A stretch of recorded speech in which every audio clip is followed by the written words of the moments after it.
Hi, I am Mama Nasira. And I'm Dr. Joe, and we're with SpicyTastyVegan.com. Yeah.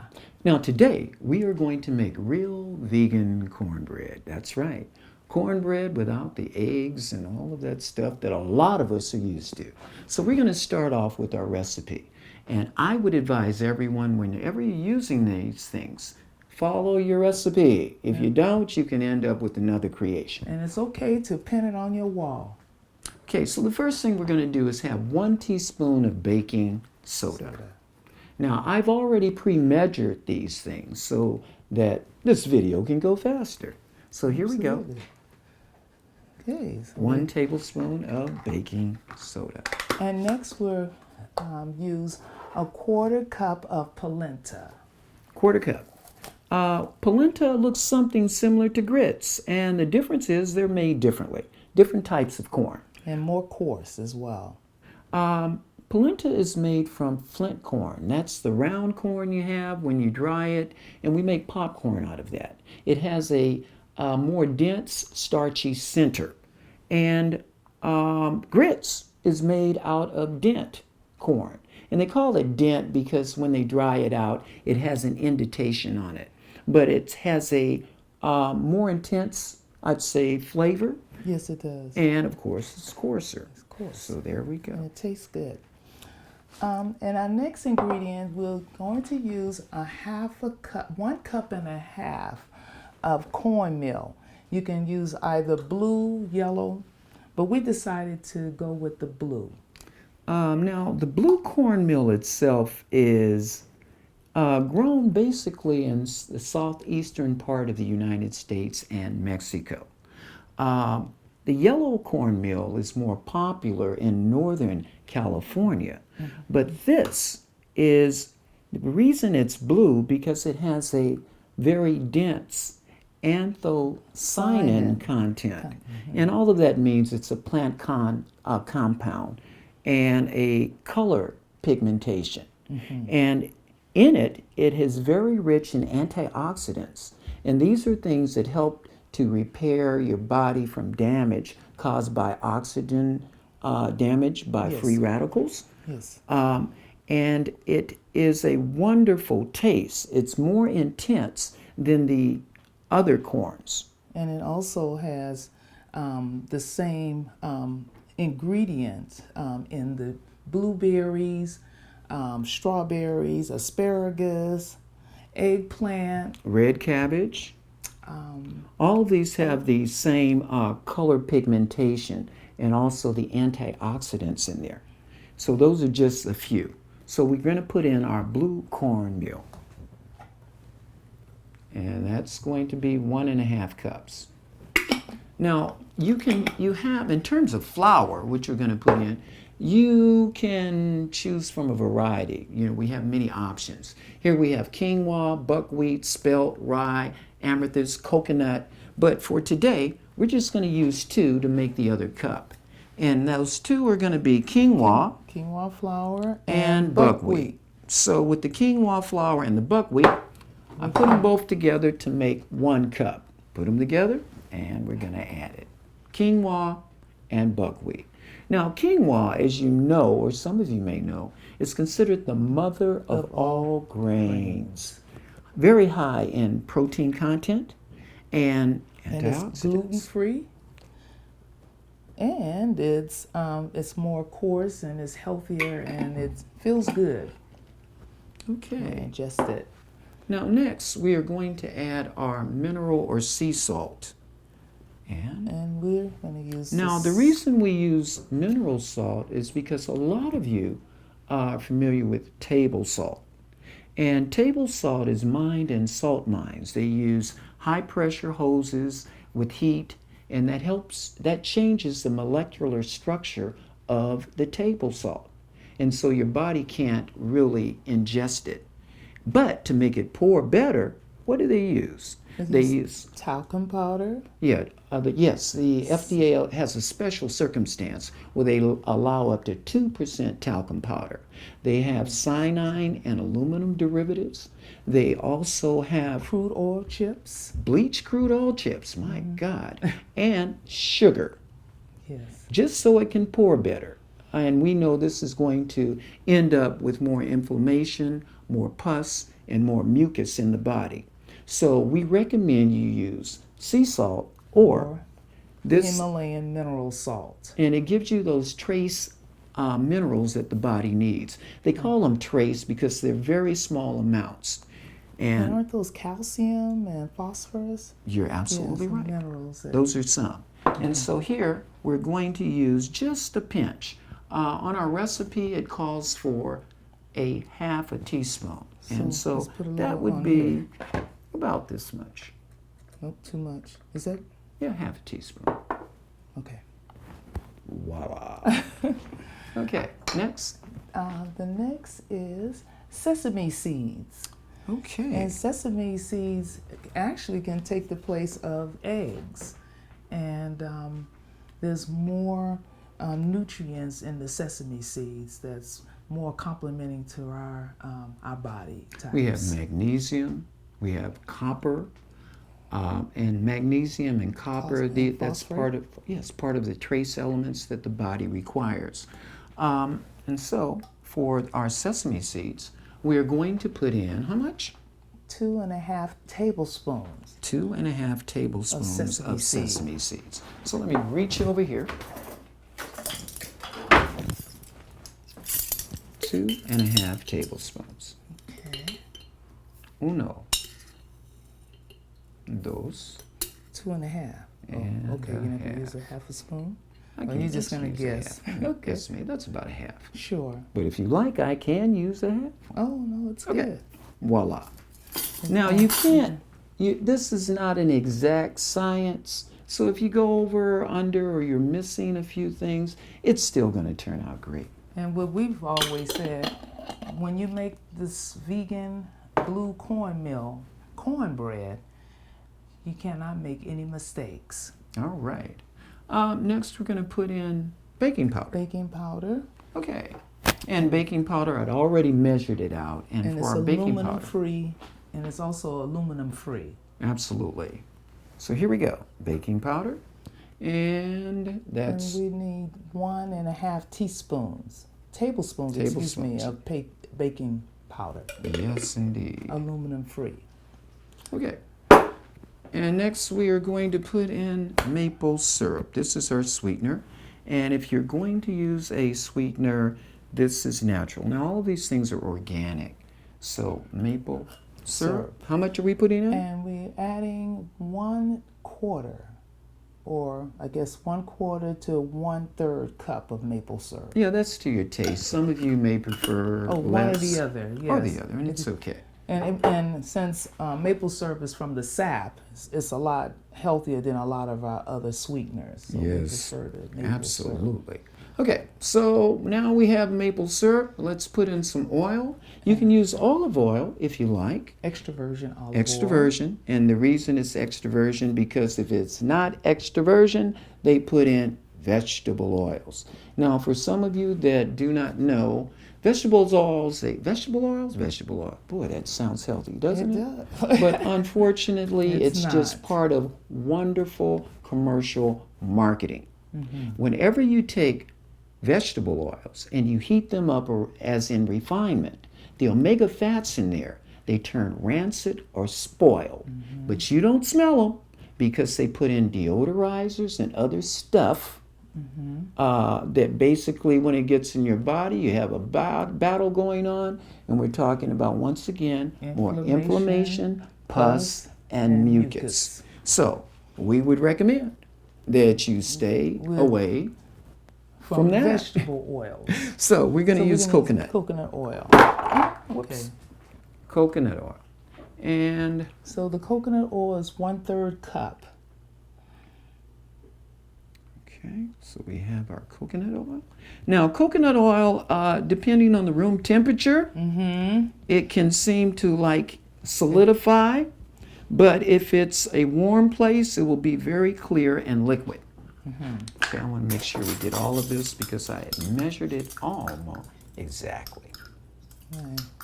And I've been using coconut oil for the last 12 or 13 years, and I believe it really reduces the inflammation and the weight.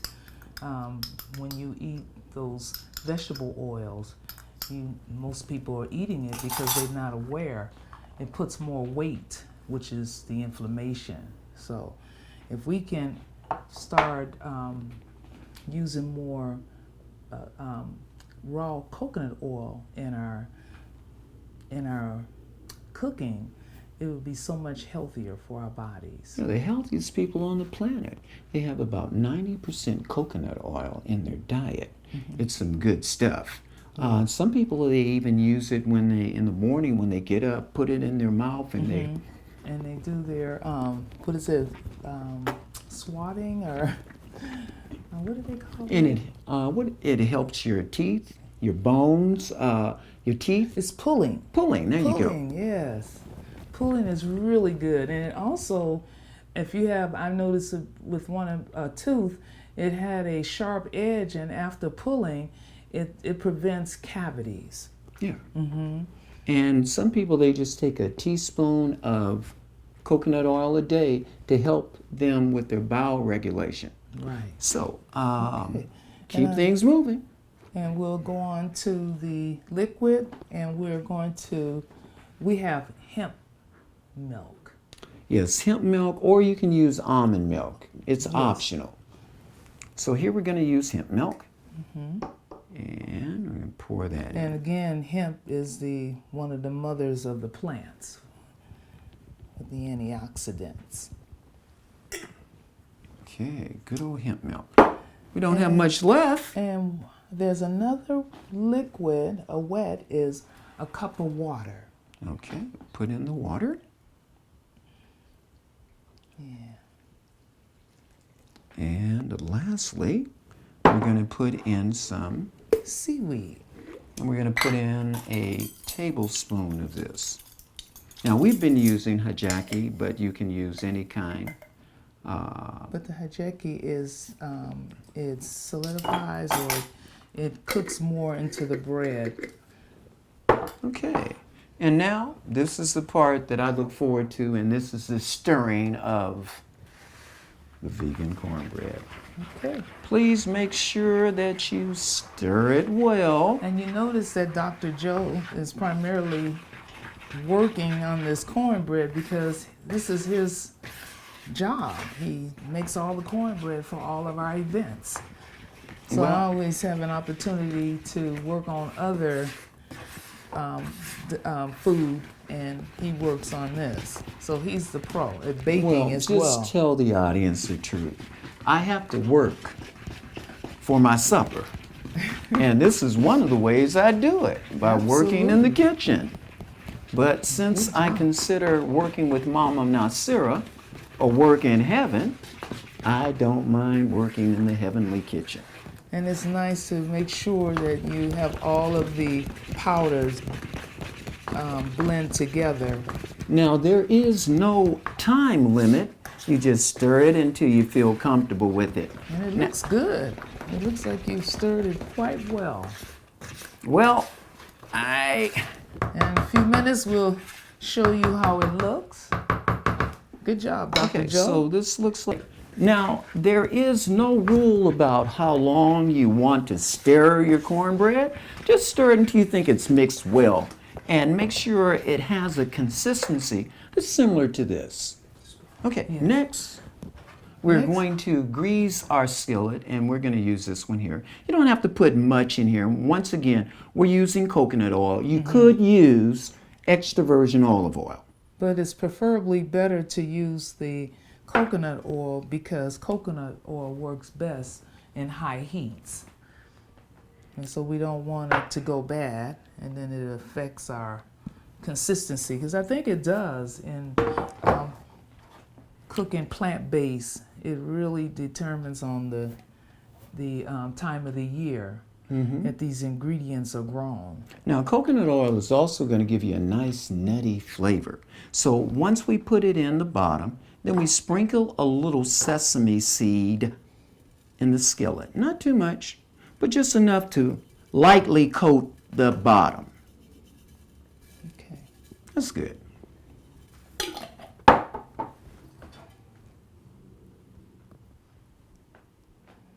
Here it is. And then, And also, sesame seeds, as most of us know, it has oils in it. So it also prevents the cornbread, along with the coconut oil, from sticking to the pan. okay, now here is where I say, well done, spoon. Okay, so we can And I turn grab my spatula because it makes it easier it, to get turn out. it this way. So we turn it this way. Ready? Yeah.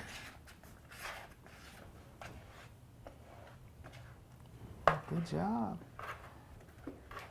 It's always a mystery how it's going to turn out, because sometimes it's thicker, and as it is, it's more watery.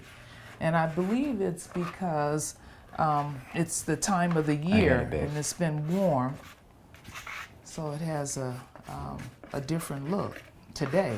But who knows? Once it's in the oven, we will know.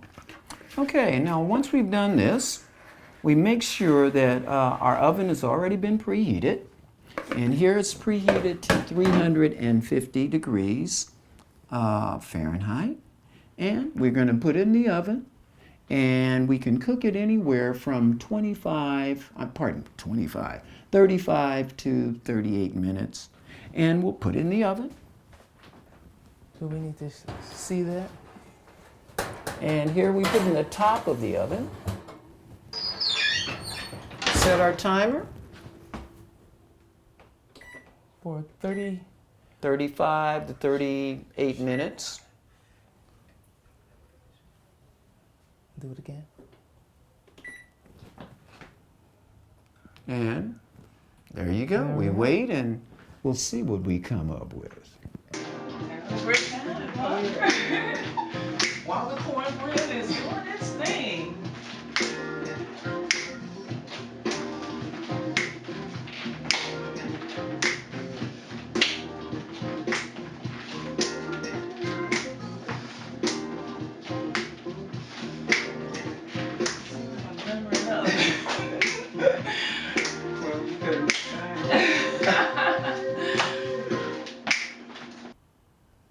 Well, it looks like our time is up. It is. Let's pull it out and see what we have. Absolutely. I Okay. look forward to it. Wonderful cornbread. It's nothing like the cornbread that we grew up on. All right, Here it Mama. is. Here's what we have. And let Watch your the- hands. All right. Okay. There we go. It wouldn't be complete unless we tasted it. Yes. So let's the So honors, we can have please. a knife here. And, oh, a little hot. So we might need, oh, that's okay. I will just cut.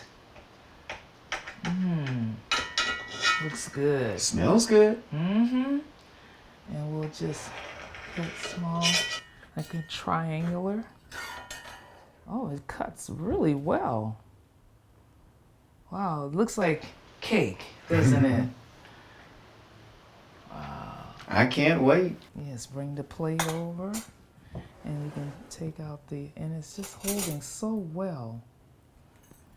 That's the first slice. Now, would you like to taste? Absolutely. Okay, so we'll cut a couple of pieces. It always reminds me of chocolate cake. And by the way, this refrigerates very well up to 7 days. And if you like it's just the two of us, Dr. Joe and myself, you can also slice them and wrap them in the saran wrap and freeze them. And when you want to have one, you just thaw it, put it in the oven, and voila, you have a slice of cornbread. And also it helps you from eating more than your body requires, because it's not it's easy to eat 4 or 5 slices of this. Well, I'm going to have one more piece. Oh, and I think I'll try a piece myself. This is a lift. This is the real deal. And you can have it with your soups, salads, stir fry, It is so tasty. What do you think? I think it's delicious. Absolutely. So once again, another recipe, no soy, no gluten, but it's good for you. And this is also in our vegan cookbook, Spicy Tasty Vegan .com. Cuisine. Yeah, so if you'd like to reach us, you can do that. SpicyTastyVegan.com or Facebook, Facebook, Spicy Tasty Vegan, the books. The books. Okay, so please be on the lookout for our next recipe.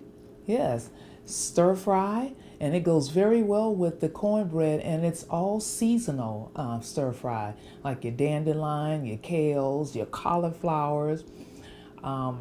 Occasionally we add the ginger and shallots and scallions. Absolutely. Thank you.